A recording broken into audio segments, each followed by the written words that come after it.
Welcome to Real Estate in the Digital Age, or the REDA podcast.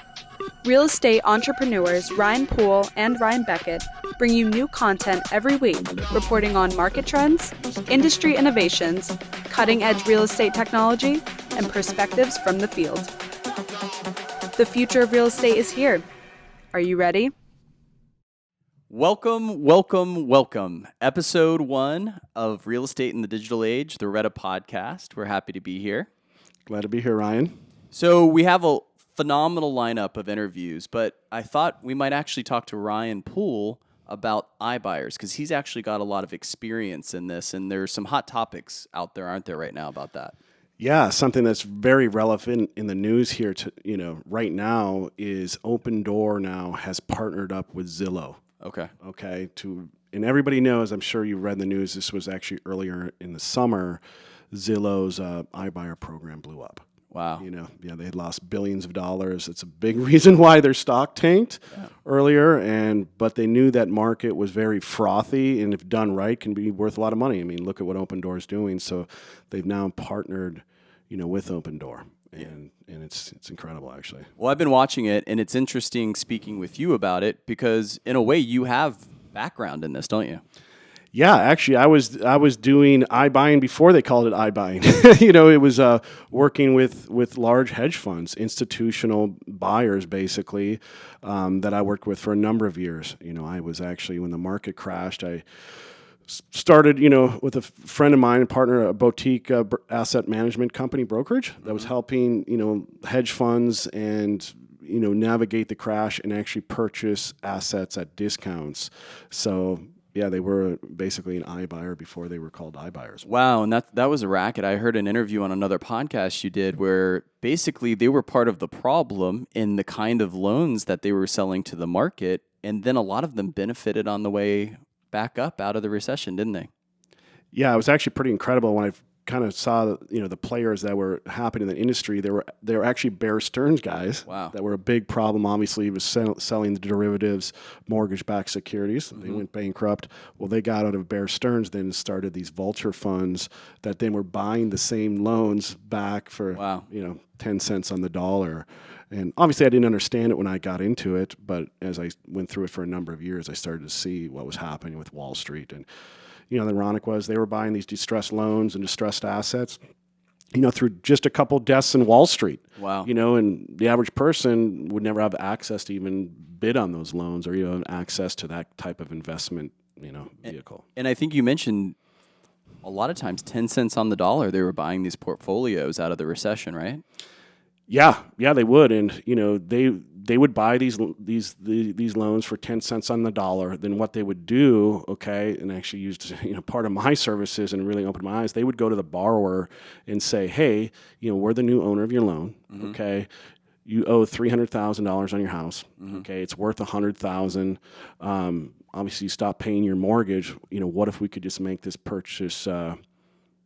Go away. Right. And they're like, what do you mean? Well, you could sign this property over deed in lieu of foreclosure for us. And they go like, well, what would happen? Then, well, we still have to move. We don't have any place to go. This recession. They'll go, no, we'll help you pay your moving costs. So they'd actually pay the hours to move out. So, but remember, they're getting that loan now for 10 cents on the dollar. So they're paying, getting it for $30,000. Right. They give the borrower $5,000. They go in and paint, put on some new paint and carpet, and then they sell the home for $100,000. Wow. So they literally almost tripled their money.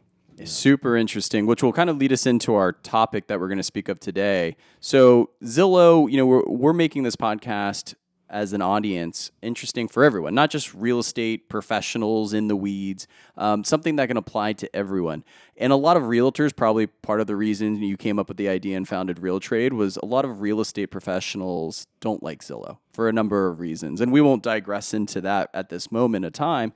But we also have a problem a lot of times with the Zestimate. And in my experience of real estate, sometimes it's perfectly accurate. Sometimes it's wildly off. And you start to develop, the audience does, buyers, sellers, some hubris on having that be the law, right? And what I think is a good reason to bring that up is that seems to have filtered into their iBuyer program that imploded, right? Because they were using their Zestimates, their valuation model, to acquire assets, and it didn't turn out well, did it?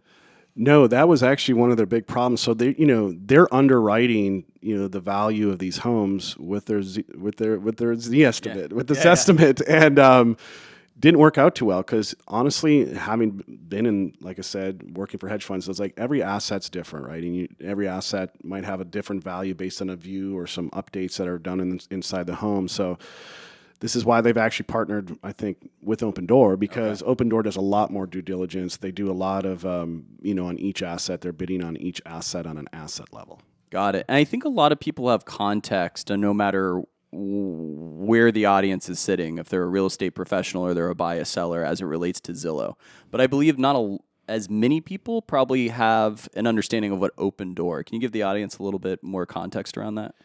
Yeah, so basically what Opendoor does, and they're marketing themselves online and through a whole bunch of different channels, is they say, hey, we can buy your home, Opendoor, this company Opendoor, for cash, okay? And we can make the transaction really easy for you. You don't have to use a realtor. You don't have to get your home ready for sale, deal with people looking at your house. We'll pay cash for your home. Okay. And make the process real easy and seamless. Sounds great so far, right? It does sound great so far, but you're like, okay, well, how do you make money? Right. How do they make money? Well, of course, they're going to take the home once they get it and purchase it, and they're going to resell it for a profit, right? And, when you actually look at the fine print on the deal, the sellers actually end up paying, fees on top of the sale. So you're not saving really too much going over the real estate commission fees. Right. And, they have to make a profit. So the sellers actually at the end up losing money if they would have just put the property on the sale with a normal realtor and sold the home, for sale in the open market. That's interesting, and we can put it in show notes. You sent me an article with the FTC actually had action against Opendoor on this, didn't they? Yeah, they have actually fined Opendoor $62 million. Wow. For misleading sellers and giving the wrong information. So that information came up right after, obviously, Zillow announced the partnership with Opendoor. So pretty incredible now that you have two big companies that don't really have the buyers or sellers' best interests at heart, right? Right. At the end of the day, they're trying to make money on them versus us agents, agents in the industry, we're there to help buyer sellers get the most amount of money because obviously we too make more money if they sell for more money as well. Right. And that's just basically an agent that's protecting the consumer, right? Like that's not someone that works for the National Association of Realtors or some big real estate brand. So they actually won the suit, right? And that was basically, as I understood the article, because it was misleading to the consumer. And in their case that they won, they said that, sure, they give you, sounds like in some ways, smoke and mirrors. And at the end, the old school way with the professional, we're biased, we're in real estate, but it sounds like they won the case on this.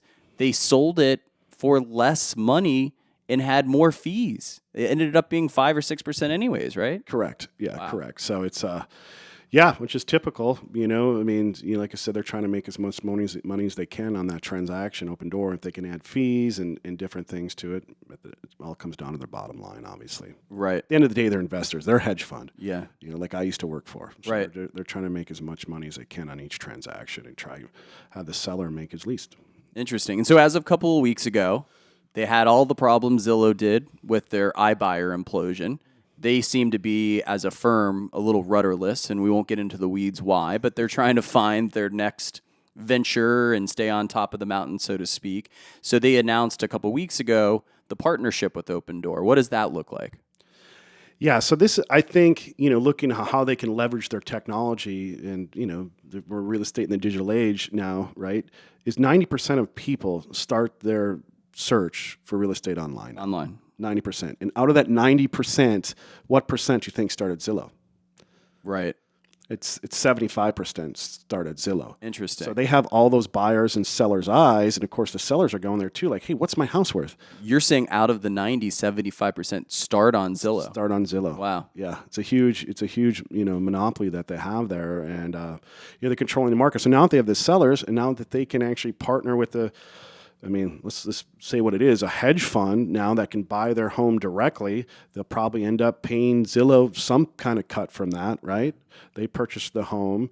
They now can list the home through Zillow, maybe through their own brokerage or one of their premier agents or something like that, and actually cut out the process altogether and have basically Wall Street dictating this whole process of homes. That's interesting. So, this will be a conversation for another day, but if so many people start their real estate search online, I don't really know many that finish it online. Mm-hmm. And at what point of the process they're saying, hey, we're getting ready to move down to Florida from New York. We're going to call a seasoned professional and have them take us around in their car, set up appointments, tell them what's happening with the new bridge, if this has deeded beach access. It doesn't seem like, to me anyways, there's been a company that has filled that in and in the way that a real estate professional would have. So it'll be interesting. Do you like this idea in this partnership with iBuyer, with Opendoor and Zillow? No, I'm not a big fan just because I have worked in the industry, because what's going to happen here, and this is actually what happened with some of the funds I worked through, is they actually was other funds that they then would flip the properties to that would put into a rental portfolio. Right. So maybe if they could, instead of going to the open market and maybe paying more fees or doing, more time costs, what if they sold the homes to Blackstone? Right. And now Blackstone puts them in the rental portfolio. They're now taking that off the market, affecting the market. And I don't know if you know this, Ryan, but Blackstone's the largest owner of single-family homes in America. Wow, and I hear a lot of chatter out there that could be a very bad thing for the markets at large. So imagine if you had this huge tech company that has all these eyes and ears, 75%, partnering up with another iBuyer program that's buying this, and then they're partnering up with a big company on Wall Street, Blackstone. Wow. And how they could affect the market. And to me, it's scary because being in this industry, I've watched so many of my friends and clients making tremendous amount of wealth. It's been, life-changing experience for them to take that wealth generation away from, hardworking Americans. Man, I don't think that's fair. I don't think that's an American. I don't think that's an American, philosophy. Yeah, a lot of our tax laws, right? Like to be able to write off your interest on your mortgage, all these different things that they do. The homestead exemptions, they try, and through tax policy and government, they try to encourage property ownership. I mean, that's kind of the threat of America, in a lot of ways, is owning your own property, right? It's kind of the American dream, right? Became the cliche. The rugged individual. Yeah. Right? Own your own property, create value, create wealth. And I'm a big proponent of that. So, to answer your question, Ryan, I don't like what Zillow and Opendoor are doing. I can see what's going to happen down the road. There's just no way that they wouldn't be able to do these things and partner with other large institutions. So do you think that it will now, for a company like Zillow and Opendoor, be a successful path that will be of the detriment to the public? Or do you think this will fail for them? Like what's the Ryan Poole prediction on this? Yeah, well, I think there's, some disruptive startups out there that actually could maybe empower real estate professionals and buyers and sellers and let the open market, dictate, right? Because anytime you have such big people that have such big influence in the market, like Zillow or Opendoor or Blackstone, it's not good for a market. Right. So I definitely believe in more of a democratized way to, for a marketplace. Yeah, and what I found, and I'm just going to inject my own little experience because I believe it to be valuable, is I sold equestrian properties, right? And when you get out of a homogenous type asset into something that's more heterogeneous, meaning that you have a farm here that they pay a lot of money to be able to hop on their horse and ride to the horse show.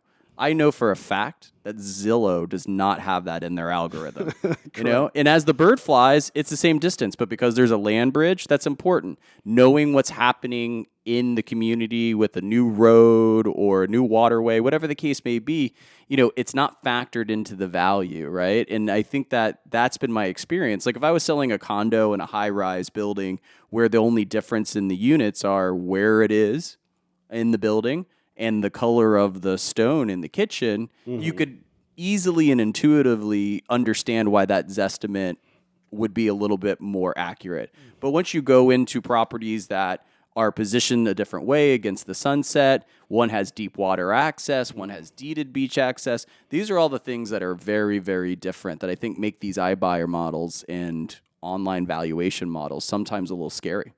It is scary. Yeah, no, I'm a big proponent of having real estate professionals that can walk you through the process, that can value, properties correctly, because there's all these little things that can go into, like you said, of, a value of a home. So I really believe a real estate professional adds tremendous value, especially too through all these people that are now coming to Florida. Think about all these out-of-state buyers. I mean, I'd say 70% of the buyers I've spoken to here are out of state, buying here for the first time. So you definitely want to have a seasoned real estate professional, because let's face it, real estate's usually your biggest purchase of your life. Right. And then when you go to sell, it's usually your biggest wealth generator in your life. Right.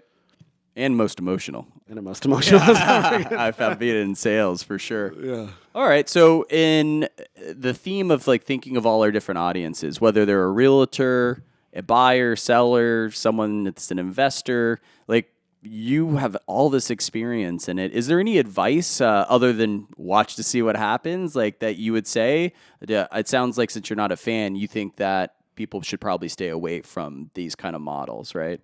Yeah, no, I mean, we could speak into the Zillow model, of why, for buyers and sellers and agents, why it's not a good process. I mean, and at the end of the day, Zillow, in essence, is a media company, right? They're selling leads. That's how they describe themselves, as I understand it, as a media company. Yeah. Yeah. So they, they're selling leads. So they really, at the end of the day, have no interest for the best data, right? So they're going to, on their platform, whenever property's there, and I'm sure a lot of buyers and sellers have had this problem over the years where they saw Zillow and they, called on it and the property's not available. Right. Right.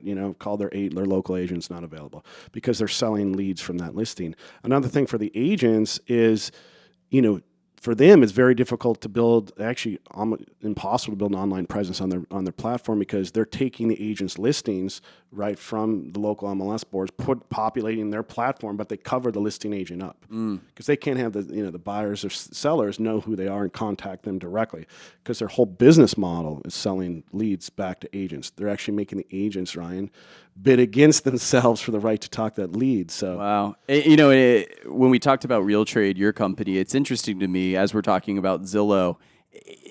All of these realtors are providing the data of these listings, and then it gets syndicated to portals like Realtor.com and Zillow. It's not even their data. So in essence, they're using it as, in the way I see it, as a shiny fishing lure, and they're getting all these leads. And to your point, it happens to me in real estate all the time.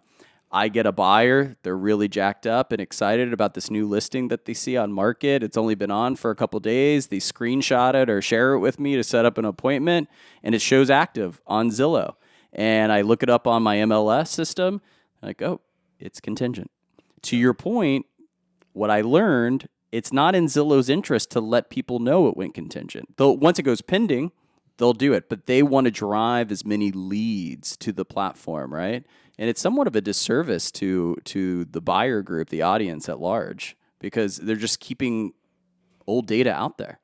Correct. I mean, they're seeing those basically, buyers as a click, right? Worth hundreds and hundreds of dollars per click. So it's in their best interest to leave that up if they're getting clicks from it. Right. Interesting. And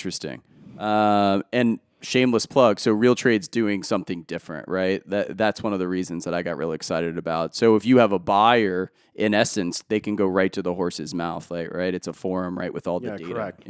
Yeah, correct. We don't sell leads back to agents on Real Trade. It's a more organic, open, process. They can actually, the buyers can go on a Real Trade, search for listings, and actually see who the actual listing agent is on Real Trade and contact them directly. Got it. Get their questions answered quicker. And they could still be working with a buyer's agent, but maybe they have a couple questions, that they want to get answered quickly. But yeah, it's a big game changer. We're not monetizing buyers and sellers on Real Trade like Zillow does. So that's great. So the buyers and sellers get the best data. We don't, we take the properties down as soon as they go contingent. So they're looking at the most up-to-date, info that they can. That's great. Yeah, no, it's super interesting to me because, like I said, Zillow's rudderless, and it's interesting that they try to do it in-house, and now they have to go to out-of-house, pun intended, right? Yeah. And they have to go out of house, and they have to see, hey, can this Opendoor relationship work well for them? Yeah, exactly. I want to say I think they realize that the consumer's becoming smarter. Right. I think they kind of understand that the agents at some point, we're going to get smart and we're going to get organized and take our power back from, from these big companies, and they realize that they have to do a different model to try and make money. So, yeah, it's very interesting. It's going to be kind of interesting what happens here in the future. And if you're somewhere listening from the public, this is why this affects you, not just a realtor, because you could probably understand easily why realtors could be upset about platforms like a Zillow type platform. But as a buyer, we've experienced this a lot. I have a very niche specialized focus that I do, and I've worked really hard to be well educated, knowledgeable, and a consummate professional in the equestrian farm space. And I can tell you from a lot of top-notch realtors, one of their most frustrating things is when they look outside the window of a listing they have and they see the buyer's agent meeting someone for the first time in the driveway. And it's not because they have a great equestrian realtor on their side, letting them know all the different nuances, what kind of footing, how many horses the hot walker has, distance to the horse show, all those little details that most people wouldn't know outside of it. And they were sold to some realtor as a lead, not even in Wellington, that's not a horse person, in a different city. And it's such a disservice to the consumer group. It's horrible. No, you're exactly right. And, to go in the weeds a little bit about this, if, Zillow is charging these agents, I know agents, Ryan, that are spending $30,000 a month. Wow. So it's just, at the end of the day, it's more overhead, right, that they have. And guess where that gets passed on to? Yeah, the consumers. At the end of the day, it gets passed on the consumers. So, if we allow the agents to own their own listings, and maybe that buyer doesn't buy that listing, but they can work with a buyer's agent in that office, well, that now cut out Zillow and made the whole process a lot more affordable for everybody. So when you really think of what's happened with these large companies out of Silicon Valley and Wall Street, they've actually just made the process more expensive. Wow. Yeah, because the best markets are the most efficient ones, right? We cut out the fluff, have it more efficient. It benefits usually everyone vertically. And it seems like this model, of course, you have to, why be in business if you're not going to make money? So if they're buying your asset, right, of course they have to buy it at a good value for them to turn around and, sell it or monetize it, right? Correct. Yeah. Yeah, no, I'm so excited about this podcast, Real Estate in the Digital Age, because, when you look at real estate, it's the largest asset class in the world. It's a multi-trillion-dollar asset class. It's the biggest wealth generator in American history. And, we're on the forefront having these discussions that can literally affect millions of people at the end of the day in their wealth. So, it's a big one. Yeah, it's interesting. Well, can you think of anything else that we should share with the audience that you think is important for them to know or be up to date on as it relates to iBuyers, Opendoor, Zillow, where you think this is going? Yeah, there's a number of other iBuyers, like OfferPad that are out there. You'll see them, on your Facebook feed, smaller iBuying companies. Just remember, if you're a seller, at the end of the day, they're going to buy your house and they're going to sell it for more money. Yeah. Okay, so talk to a local real estate professional that literally knows that area, that can do a correct valuation. They're probably going to see things that you don't see even on your own end. At the end of the day, could be, tens of thousands of dollars of wealth, that you could be missing, It's super interesting. I mean, I know this sounds a little cheeky, but I believe it to be true, and in fact, I know it to be true, is that any asset for that matter, it's worth what someone's willing to pay for it. Yes. Right? It's not worth what the homes 3 streets down sold for because of different reasons. Maybe the person next door wants to buy it and they want to expand their yard into it. So they're willing to pay more for it, right? So often an iBuyer, which is looking at a home as basically a stock or any kind of investment that without the nuance on it is the way that I understand it. It's worth what someone's willing to pay for it. And that's why auctions a lot of times works, because whether you're selling a painting at Sotheby's is you're testing the market. Yeah, you have market discovery. You have market discovery, and you have the audience, the bidders, right, that come in. This is like the most grassroots way to sell something in a way. You test the market, you get a big audience, you put it out there, you have an idea or a belief, and sometimes you have a reserve, right, where it can only sell, and if it doesn't sell above this, the auction's off. But sometimes you see it on the news, a Picasso, a baseball card, sold for way more than anyone expected. And you had experts in baseball cards or in art, give an estimation on that, and then they were blown away for what it sold for, because you have to test the market. Yes. Right. And I know that sounds old school to a lot of people, because even us, I mean, we have our own podcast, Real Estate in the Digital Age, right? Yes. And I'm very tempted to have a tech solution for everything, right? Yep. I, to a fault, like a tech solution for everything. I'm willing to admit that on our first episode of the podcast. That said, but sometimes the old school way is the best school way. It is. I mean, think about it. As an iBuyer, you're only having one person bid on your house. Yeah. One person. That's true. You know, at the end of the day, they're in Wall Street. They're looking at a spreadsheet and seeing their return. So, yeah, this could affect you. I mean, just listening to this podcast, if you're a seller out there, I mean, this little bit of information could save you tens of thousands of dollars. Wow, that's great. That's great. Well, can you think of anything else we should share with the audience before we wrap up our first episode here? No, it's been very fun. I love working with you, Ryan. Yeah, you too. And we're want to continue to bring so much value, to buyers and sellers and agents, and we have so much, experience, both of us, and that's where we're here. We're here to add a lot of value, and at the end of the day, I'd say a little shameless plug, check out Bit Realty. It's a very tech-forward brokerage. It's amazing, Ryan, what you're doing there. And, we have Real Trade that's trying to solve these big solutions, too, that we just discussed, on as well, and check out as well. So, well, that's great. And in that vein, we appreciate you, the audience, listening, tuning in, watching, whatever platform you're on. So, again, smash that like button. And I can't emphasize enough, like we said in our trailer that we did, we want to know what you want to hear. We aren't just here to talk about digital stuff and interview people for fun, although it is a blast. It is. What we want to do first is provide value. That's the only reason to do a podcast, right? Correct. So we want to know what you like. Is my laugh way too loud in the microphone? Is there certain people you think would be good for us to interview? Certain topics you'd like us to dive in? And then we'll continue to curate and evolve this podcast in a way that is audience forward, as cliche as that might sound. And I think that's a good way to do it. No, you summed it up there really well. It's going to be a lot of fun. We're going to continue to bring more value. And like I said, these little pieces that we're sharing here could save you tens of thousands of dollars. I love it. It was save $10,000 by listening for 30 minutes. It's a pretty good deal. Good deal. Well, on that note, thank you, Ryan Poole, for bringing all your expertise. It was phenomenal. We're looking forward to the next episode, which we're really excited about. We won't say anything about it now, but it'll be a good one. And thank you for tuning in to Real Estate in the Digital Age, the REDA podcast. Let's get it. Let's get it. Let's get